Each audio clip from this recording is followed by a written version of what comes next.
किन स्टॉक्स में खबरों के दम पर एक्शन दिखेगा, पूरी डिटेल लेकर मेरे सहयोगी वरुण जुड़ चुके हैं मेरे साथ।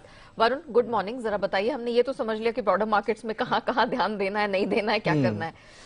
स्टॉक्स इन न्यूज में एक्शन कहाँ कहाँ है, ट्रिगर्स कैसे हैं? ओके, ट्रिगर्स में पहले तो दो कंपनियां वहां पे नजर रखनी है। वोडाफोन फिर से फंड जुटाने वाले हैं। अच्छा। तो ये हमेशा अब समझ में नहीं आता कि अब ये टेलीकॉम कंपनी है कि एक एनबीएफसी बन चुकी है, हमेशा फंड जुटाते हैं। लेकिन हाँ, फंड जुटाएंगे और इस कंपनी के लिए इंपॉर्टेंट होता है। ये सबसे बड़ी बात तो है कि जिस का कर्ज इस कंपनी पे है, तो फिर से फंड जुटाने पे आज बोर्ड की बैठक है, तो यहाँ पे नजर रखेगा।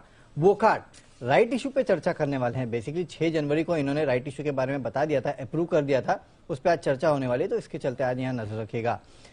आज से भारतीय निवेशक जो है एनएससी के आईएफएससी के जरिए विदेशी स्टॉक्स में इन्वेस्ट कर सकेंगे। तो ये एक इंपॉर्टेंट डेवलपमेंट है, यहाँ पे आपको नजर रखना है।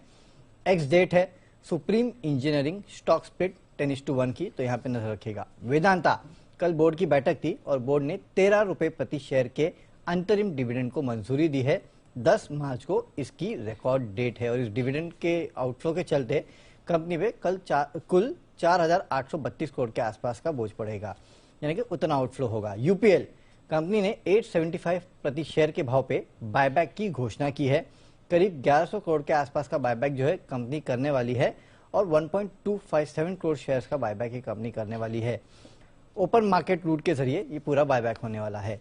जेएसडब्ल्यू स्टील, जेएसपीएल या फिर बाकी जो जितनी भी स्टील कंपनीज है वहां पे नजर रखेगा, क्योंकि 11 कोल माइंस के लिए 26 बोलियां मिली है। 4 फेज में 11 कोल माइन के लिए 26 बोलियां जो है वो मिली है और 21 कंपनी ने इनके लिए बोलियां लगाई है, जिसमें जेएसडब्ल्यू स्टील और जिंदल स्टील का नाम सामने आ रहा है। ओएनजीसी, यहाँ खबर है कि रूस के ऊपर सैंक्शन से ओएनजीसी विदेश पर कोई तुरंत प्रभाव नहीं होगा, ये अपडेट आया है।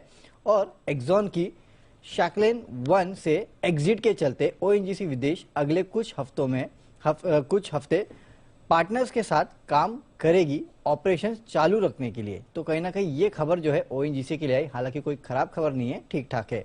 आईएफजीएल रिफैक्ट्रीज, इस कंपनी ने क्लैरिफिकेशन दिया है कि कंपनी के काफी सारे ग्राहक जो है वो सीआईए देशों में है, जैसे कि यूक्रेन में, और हालांकि कंपनी पर अभी तक कोई मटेरियल इंपैक्ट नहीं हो रहा है यूक्रेन और रशिया के बीच में जो तनातनी चल रही है उसके चलते।